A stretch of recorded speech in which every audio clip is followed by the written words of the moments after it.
दोस्तों, कैसे हैं आप सब। एक बार फिर स्वागत है आपका एम के स्टडी ऑनलाइन में। तो आज हम आपको फिर से पर्यावरण की ओर लेके चलते हैं, जो कि आज आपको इसमें 10 की जगह 20 क्वेश्चन देने वाले हैं। तो दोस्तों, वीडियो को लास्ट तक देखिएगा, जब भी आपको जानकारी स्पष्ट हो पाएगी। और साथ में जो जो इससे नए नए व्यक्ति जुड़े हैं, तो वो इस चैनल को सब्सक्राइब कर लें, ताकि उनको पल पल की नोटिफिकेशन पहुँचती रहे। तो आज का क्वेश्चन अपन स्टार्ट करते हैं। आज का जो फर्स्ट क्वेश्चन है, वो सबसे पहला क्वेश्चन माना जाएगा आज का। निम्नलिखित पदार्थों में से यदि सबकी समान मात्रा जलाई जाए तो सर्वाधिक कार्बन डाइऑक्साइड का उत्सर्जन कौन सा पदार्थ करेगा। इसमें से पहला दिया हुआ है प्राकृतिक गैस, केरोसिन, गैलोसिन और प्रोपिन। तो इसमें दोस्तों इसका आंसर अपन को आज पता करना है। तो इसका आंसर है दोस्तों केरोसिन। बी आंसर इसका सही है, केरोसिन। केरोसिन कार्बन डाइऑक्साइड का बहुत उत्सर्जन करती है। कार्बन डाइऑक्साइड का बहुत उत्सर्जन क्या करती है, केरोसिन। केरोसिन सबसे ज़्यादा करती है, इसलिए इसका आंसर होगा b, right answer. Clear. Next question है इसका, जैव ईंधन का क्या उद्देश्य है। नेक्स्ट क्वेश्चन है, जैव ईंधन का क्या उद्देश्य है। तो दोस्तों इसमें चार ऑप्शन दिए गए हैं। पहला है वनों की कटाई और मिट्टी का क्षरण का मुकाबला करने के लिए, दुनिया को बेहतर खाद्य सुरक्षा प्रदान करने के लिए, जैव विविधता को संरक्षित करने के लिए, इनमें से कोई नहीं। तो दोस्तों इसका आंसर है इनमें से कोई नहीं। जो इसमें से जो ऑप्शन दिए गए हैं, इसमें डी सही है, इनमें से कोई नहीं। जैव ईंधन का क्या उद्देश्य है। तो जैव ईंधन का उद्देश्य वनों की कटाई, मिट्टी का क्षरण मुकाबला करने के लिए, ये भी नहीं है। दुनिया को बेहतर खाद्य सुरक्षा प्रदान करने के लिए, ये भी नहीं है।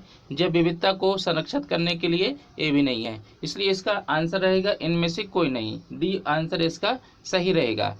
नेक्स्ट क्वेश्चन है दोस्तों इसका, ओजोन डे मनाने की घोषणा किस प्रोटोकॉल में हुई। ये क्वेश्चन बहुत ही इंपॉर्टेंट है, कई एग्जाम में पूछा जा चुका है। तो ओजोन डे मनाने की घोषणा किस प्रोटोकॉल में हुई। Nagoya protocol, Montreal protocol, Geneva protocol और क्योटो प्रोटोकॉल। तो दोस्तों इसका आंसर है ए, नागोया प्रोटोकॉल। ओजोन डे जो है मनाने की घोषणा नागोया प्रोटोकॉल में की गई थी। और एक कब की गई थी दोस्तों, 1987 में की गई थी। वर्ल्ड ओजोन डे या विश्व ओजोन दिवस हर साल 16 सितंबर को मनाया जाता है। किसको मनाया जाता है दोस्तों, 16 सितंबर को वर्ल्ड ओजोन डे मनाया जाता है। इसकी घोषणा मॉन्ट्रियल प्रोटोकॉल 1987 में हुई। इसकी घोषणा मॉन्ट्रियल प्रोटोकॉल 1987 में हुई। ठीक है दोस्तों, क्लियर। राष्ट्रीय हरित कोर का क्या उद्देश्य है। राष्ट्रीय हरित कोर का क्या उद्देश्य है। आज का जो चौथा क्वेश्चन है, राष्ट्रीय हरित कोर का क्या उद्देश्य है। तो दोस्तों इसका ऑप्शन है, युवाओं को पर्यावरण और परिस्थिति के बारे में बताना, पर्यावरणीय कानून बनाना, पर्यावरण संरक्षण, ये सभी। इसका आंसर है दोस्तों, युवाओं को पर्यावरण और परिस्थिति के बारे में बताना। इसलिए इसका ए आंसर सही माना जाएगा। राष्ट्रीय हरित कोर का उद्देश्य युवाओं को पर्यावरण और परिस्थिति के बारे में बताना है। ठीक है दोस्तों, आंसर क्लियर हुआ। नेक्स्ट क्वेश्चन है आज का, माधव गॉडगिल पैनल ने किस क्षेत्र को परिभाषित रूप में महत्वपूर्ण क्षेत्र घोषित करने का सुझाव दिया। माधव गॉडगिल पैनल ने किस क्षेत्र को पारिस्थितिक रूप में महत्वपूर्ण क्षेत्र घोषित करने का सुझाव दिया। तो इसका है पश्चिमी घाट, पूर्वी घाट, हिमालयन क्षेत्र, गंगा जमुना का मैदान। तो दोस्तों इसका आंसर है ए, पश्चिम घाट। माधव गॉडगिल ने पैनल 2011 में मई 2011 में पश्चिमी घाट को पारिस्थितिक रूप में महत्वपूर्ण क्षेत्र घोषित करने का सुझाव दिया था। क्लियर। नेक्स्ट क्वेश्चन है, चैंचू जनजाति किस क्षेत्र में वन्यजीव से सुरक्षा से संबंधित है। चैंचू जनजाति किस क्षेत्र में वन्यजीव की सुरक्षा से संबंधित है। इसका ऑप्शन है दोस्तों, नागार्जुन, श्रीशैलम आंध्र प्रदेश, सिमलीपाल उड़ीसा, पलामू झारखंड, इनमें से कोई नहीं। तो दोस्तों इसका आंसर है ए, नागार्जुन, श्रीशैलम आंध्र प्रदेश। पर्यावरण मंत्रालय की बयान के अनुसार चैंचू जनजाति आंध्र प्रदेश के नागार्जुन श्रीशैलम क्षेत्र में वन जीव के संरक्षण से संबंधित है। चेचू जनजाति दक्षिण भारत की सबसे बड़ी जनजाति है। कहाँ की है ये? दक्षिण भारत की सबसे बड़ी जनजाति है। कौन सी? चेचू जनजाति। चेचू जनजाति चेचू भाषा बोलती है। नेक्स्ट क्वेश्चन है आज का, पर्यावरण लेखांकन क्या है? पर्यावरण लेखांकन क्या है? इसका ऑप्शन है, यह पर्यावरण प्राकृतिक संसाधनों की खपत को मापने के लिए एक विधि है। यह देश के हरित क्षेत्रों का सांख्यिकी विश्लेषण करने का एक तरीका है। उपरोक्त दोनों इनमें से कोई नहीं है। तो दोस्तों इसका आंसर है,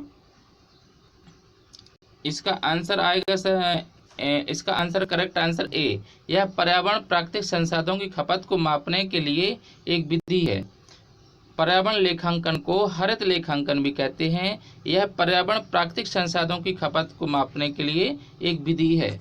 ठीक है, क्लियर। नेक्स्ट क्वेश्चन है, बिली अर्जन सिंह, बिली अर्जन सिंह नाम का किस राष्ट्रीय उद्यान से संबंधित है? बिली अर्जन सिंह, ये अर्जुन सिंह भी हो सकता है, अर्जन सिंह, बिली अर्जन सिंह का नाम किस राष्ट्रीय उद्यान से संबंधित है? तो इसमें ऑप्शन है जिम कॉर्बेट राष्ट्रीय उद्यान, दूसरा है दुधवा राष्ट्रीय उद्यान, तीसरा है कांजीरंगा राष्ट्रीय उद्यान और चौथा है मानस राष्ट्रीय उद्यान। तो दोस्तों इसका आंसर है दुधवा राष्ट्रीय उद्यान, यानी कि बी आंसर इसका सही है। बिली अर्जन सिंह का जन्म 1917 में हुआ था। वो एक पूर्व शिकारी थे। क्या थे ये? पूर्व शिकारी थे, किंतु एक छोटे तेंदुए के शिकार के बाद उनका हृदय परिवर्तित हो गया। उन्होंने दुधवा नेशनल पार्क की स्थापना के लिए अभियान चलाया और उन्हें 1976 और 1996 में WWF ने गोल्ड मेडल दिया और उन्हें 1995 में पद्म श्री भी दिया गया। उनका निधन 2010 में हुआ। किनका? बिली अर्जन सिंह का। दोस्तों आंसर क्लियर। नेक्स्ट क्वेश्चन है आज का, राष्ट्रीय हरित प्राधिकरण की मुख्य बेंच कहाँ है? राष्ट्रीय हरित प्राधिकरण की मुख्य बेंच कहाँ है? तो दोस्तों इसका आंसर बताना है अपन को। ऑप्शन है भोपाल, कानपुर, लखनऊ, इलाहाबाद। भोपाल, कानपुर, लखनऊ, इलाहाबाद। तो इसका आंसर है दोस्तों भोपाल, ए। ये अपन को भोपाल है। ये मध्य प्रदेश वालों के लिए बहुत ही अच्छी खबर है। राष्ट्रीय हरित प्राधिकरण की मुख्य बेंच कहाँ है? ये दोस्तों मध्य प्रदेश की राजधानी भोपाल में स्थित है। राष्ट्रीय हरित प्राधिकरण की स्थापना राष्ट्रीय हरित प्राधिकरण अधिनियम 2010 से हुई। इसका मुख्य उद्देश्य पर्यावरण प्रदूषण को नियंत्रित रखना है। इसकी स्थापना 5 मई 2010 को हुई। इसका मुख्य कार्यालय भोपाल में है। ठीक है दोस्तों, इसका नेक्स्ट क्वेश्चन की तरफ अपन बढ़ते हैं। नेक्स्ट क्वेश्चन है जो आज का लास्ट 10वां क्वेश्चन माना जाएगा। निम्न में से क्या पौष्टिक स्तरों पर हमेशा एक खाद्य श्रृंखला में घट जाती है? निम्न में से क्या पौष्टिक स्तरों पर हमेशा एक खाद्य श्रृंखला में घट जाती है? क्या है इसका? ऊर्जा, संख्या, रसायन, इनमें से कोई नहीं। तो दोस्तों इसका आंसर है फर्स्ट ए, ऊर्जा। ऊर्जा का प्राइमेट हमेशा सीधा होता है। ऊर्जा का प्राइमेट हमेशा सीधा होता है। तो दोस्तों आज के 10 क्वेश्चन, इसके बाद अपन नेक्स्ट क्वेश्चन की तरफ बढ़ते हैं।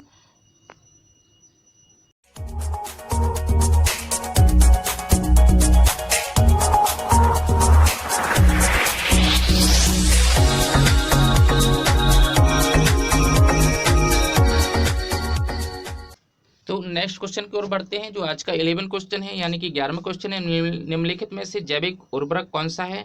इसमें दोस्तों है राइजोबियम और एजोटोबैक्टर, सहजीवी संबंध, उपरोक्त सभी। तो इसका आंसर है दोस्तों उपरोक्त सभी, यानी कि ये तीनों ऑप्शन सही है। राइजोबियम, एजोटोबैक्टर, सहजीवी संबंध, इसमें से तीनों सही है, यानी कि ऑप्शन इसका डी सही रहेगा, उपरोक्त सभी। जैविक उर्वरक खेती में प्रयोग किए जाते हैं। ये किफायती होने के साथ साथ कम प्रदूषक होते हैं। राइजोबियम और एजोटोबैक्टर, एस्परजिलस और पेनिसिलियम, स्यूडोमोनास और बैसिलस फेटोरिसेट और स्यूडोमोनास, राइजोगिया और फैलेबैक्टीरिया, एसिटोबैक्टर आदि क्या है? ये जैव उर्वरक हैं। ठीक है दोस्तों, क्लियर। नेक्स्ट क्वेश्चन है जैविक खेती के क्या फायदे हैं? जैविक खेती के क्या फायदे हैं? इसमें है यह किफायती होती है, यह कम समय लेती है, इसमें कम मजदूरों की जरूरत होती है, उपरोक्त सभी। तो दोस्तों इसका आंसर है ए, यह किफायती होती है। इसमें आंसर है यह किफायती होती है। जैविक खेती में रासायनिक उत्पादों का उपयोग न करके कंपोस्ट, जैविक खाद आदि का उपयोग किया जाता है। यह किफायती और कम प्रदूषक होती है, इसलिए इसका स्वाद भी अलग रहता है। नेक्स्ट क्वेश्चन है आज का, मोबाइल फोन से उत्पन्न ई कचरे में कौन सा तत्व होता है? मोबाइल फोन से उत्पन्न ई कचरे से कौन सा तत्व होता है? इसमें होता है कॉपर, जिंक, आयरन, लेड। इसमें क्या सबसे ज़्यादा पाया जाता है मोबाइल फोन से उत्पन्न कचरे में? इसमें सबसे ज़्यादा पाया जाता है दोस्तों, आंसर नंबर इसका ए सही होगा, कॉपर। कॉपर ई कचरा या ई अवशिष्ट बेकार हुए मोबाइल फोन से उत्पन्न होता है, जो पर्यावरण के लिए बहुत घातक है। इसमें मुख्य रूप से कॉपर होता है। क्या होता है दोस्तों? इसमें मुख्य रूप से कॉपर होता है। नेक्स्ट क्वेश्चन है, पर्यावरण संरक्षण आंदोलन में सहायक पुस्तक, पर्यावरण संरक्षण आंदोलन में सहायक पुस्तक साइलेंट स्प्रिंग के लेखक कौन थे? इसका आंसर है, इसको ऑप्शन देख लें सबसे पहले, Pat Hutchings, Russell Carner, Russell Carson, Amrita Devi, इनमें से कोई नहीं। तो दोस्तों इसका आंसर है बी, रसेल कार्सन।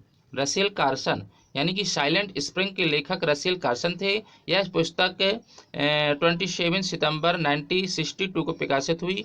यह पेस्टिसाइड के दुष्प्रभाव पर आधारित है। तो दोस्तों इसमें एक ऑप्शन दिया है इन्हें कंफ्यूज करने के लिए, अमृता देवी। तो इसमें कंफ्यूज बिल्कुल ना होइएगा, क्योंकि इसमें जो पर्यावरण संरक्षण के लिए जो आंदोलन किया था अमृता देवी ने किया था, वो जो इसमें पूछा गया है आंदोलन में सहायक पुस्तक, तो सहायक पुस्तक इसके लिए है Russell Carson. Clear answer. Next question की तरफ बढ़ते हैं, निम्नलिखित में से कौन सा ग्रह पिंड उल्टा हरित ग्रह प्रभाव प्रदर्शित करता है? मंगल, शुक्र, बृहस्पति, टाइटन। तो दोस्तों इसका आंसर है डी, टाइटन। इसमें हमारे सौरमंडल में टाइटन उल्टा हरित ग्रह प्रभाव प्रदर्शित करता है। टाइटन शनि का सबसे बड़ा उपग्रह है। क्या है? टाइटन शनि का सबसे बड़ा उपग्रह है। नेक्स्ट क्वेश्चन है, किस खाद्य श्रृंखला में संख्याओं का पिरामिड उल्टा होता है? किस खाद्य श्रृंखलाओं में संख्याओं का पिरामिड उल्टा होता है? इसमें है दोस्तों ग्रासलैंड खाद्य श्रृंखला, तालाबी खाद्य श्रृंखला, परजीवी खाद्य श्रृंखला, इनमें से कोई नहीं। तो दोस्तों इसका आंसर सी करेक्ट होगा, परजीवी खाद्य श्रृंखला। परजीवी खाद्य श्रृंखला में संख्याओं का पिरामिड हमेशा उल्टा होता है। दोस्तों एक कई बार क्वेश्चन आ गया है, बहुत ही इंपॉर्टेंट क्वेश्चन है, इसको ध्यान से आप लोग याद कर लीजिएगा। नेक्स्ट क्वेश्चन है, कार्बन लेवी क्या है? कार्बन लेवी क्या है? जेट और लगने वाला कर, पेट्रोल पर लगने वाला कर, कार्बन ईंधन पर लगने वाला कर, इनमें से कोई नहीं। कार्बन लेवी क्या है? इसका आंसर है सी, कार्बन ईंधन पर लगने वाला कर। सी आंसर इसका सही है, कार्बन ईंधन पर लगने वाला कर। कार्बन ईंधन पर लगने वाले कर को कार्बन लेवी कहते हैं। ठीक है दोस्तों, आंसर क्लियर हुआ। नेक्स्ट क्वेश्चन है इसका, भारत के क्षेत्रफल का कितना प्रतिशत भाग सुरक्षित क्षेत्रों में आता है? भारत के क्षेत्रफल का कितना प्रतिशत भाग सुरक्षित क्षेत्रों में आता है? 4%, 5%, 6%, 7%। भारत के क्षेत्रफल का कितना प्रतिशत भाग सुरक्षित क्षेत्रों में आता है? तो दोस्तों इसका आंसर है बी, 5%। भारत के क्षेत्रफल का 5% भाग सुरक्षित क्षेत्र में आता है। नेक्स्ट क्वेश्चन है आज का, तोहफा के अलावा निम्नलिखित में से किस पेड़ के बीज का तेल भारत में सैकड़ों परियोजनाओं के लिए संयंत्र चालक के रूप में साबित हुआ? इसमें ऑप्शन दिए गए हैं, आर्चिस, हाइपोगेया और पेंगामिया पिन्नाटा और ब्यूटिया मोनोस्पर्मा, इनमें से कोई नहीं। तो दोस्तों इसका आंसर है बी, पोंगामिया पिन्नाटा। पोंगामिया पिन्नाटा का तेल, पोंगामिया तेल भारत में अनेक योजनाओं के संयंत्र तेल के रूप में साबित हुआ। इसे जैविक तेल भी कहा जाता है। कौन सा है? पोंगामिया पिन्नाटा।